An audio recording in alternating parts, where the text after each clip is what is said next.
आणि दहशतवाद्यांनी केलेल्या हल्ल्यामध्ये एकूण 7 भाविकांचा मृत्यू झालेला आहे। त्यांची नावं आणि ते नेमके कुठले आहेत ते जाणून घेऊयात। महाराष्ट्रातले 2 भाविक होते। उषा सोनकर ज्या पालघरच्या रहिवासी होत्या त्यांचा मृत्यू झालेला आहे। सोबतच निर्मलाबेन ठाकूर, सुरेखाबेन वलसाडमधल्या होत्या गुजरातच्या।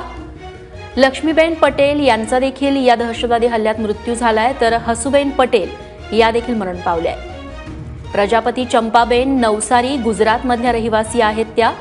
रतन पटेल गुजरातचे होते ज्यांचा या दहशतवादी हल्ल्यात मृत्यू झालाय। अनंतनागमध्ये दहशतवादी हल्ल्यातल्या मृतांपैकी 2 महाराष्ट्रातल्या महिला भाविकांचा देखील समावेश आहे। निर्मलाबेन ठाकूर आणि उषा सोनकर अशी या महिलांची नावं आहेत। या दोघीही पालघर जिल्ह्यातल्या डहाणूच्या रहिवासी होत्या, तर जखमींमध्ये देखील डहाणूच्या 3 भाविकांचा समावेश आहे।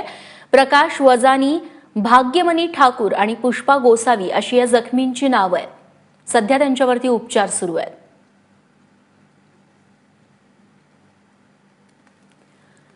तेव्हा एकूण 3 जखमी भाविक आहेत जे पालघरमधलेच आहेत अशी नवीन माहिती समोर येतेय। 2 भाविक होते पालघरमधले, अमरनाथ यात्रेसाठी गेलेले, ज्यांचा दहशतवाद्यांच्या अंधाधुंद गोळीबारामध्ये जखमी होऊन मृत्यू झालेला आहे। गुजरात आणि महाराष्ट्रातले असे सगळे भाविक होते। एकूण 19 जण या संपूर्ण हल्ल्यामध्ये जखमी झालेत अशी ही माहिती समोर येतेय। सध्या जम्मू काश्मीरमध्ये कडक बंदोबस्त ठेवण्यात आलेला आहे। भाविकांचा दुसरा गट आहे तो आता अमरनाथच्या दिशेने पुढे रवाना देखील करण्यात आलेला आहे कडक बंदोबस्तामध्ये। मात्र काल रात्री 8:15 वाजण्याच्या सुमारास जो दहशतवादी हल्ला झाला त्यांनी या संपूर्ण ट्रॅव्हलिंग बसलाच टार्गेट केलं, ज्याच्यामध्ये 7 भाविकांचा मृत्यू झाला। अंधाधुंद गोळीबार झाला होता। जे 6 भाविक होते त्यांचा जागीच मृत्यू झालेला होता। एक भाविक होता, त्याला रुग्णालयात दाखल करण्यात आलं, मात्र उपचारांना प्रतिसाद त्यानं दिला नाही। अति रक्तस्राव झाल्यामुळे या भाविकाचा मृत्यू झाला होता। महाराष्ट्रातले जखमी शिवभक्त कोण आहेत तर प्रकाश विजय हे जखमी झालेले आहेत। 60 वर्षांचे आहेत ते। रमेश बडोला हे देखील यात्रेसाठी गेलेले होते जे जखमी झालेले आहेत।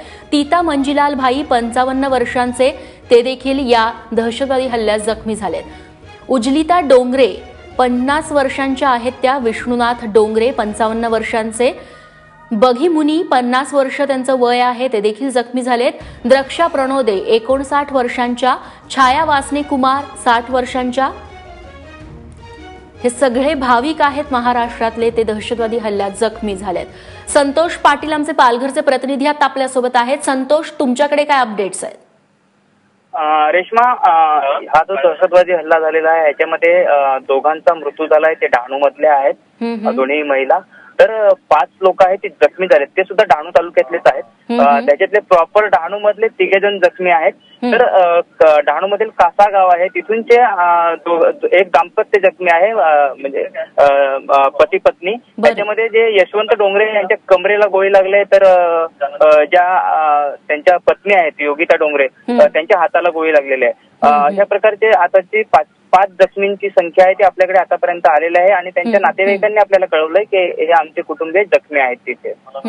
रेश्मा, संतोष, तुमच्याकडून अपडेट्स घेत राहू। तुर्तास धन्यवाद तुम्ही दिलेल्या माहितीबद्दल।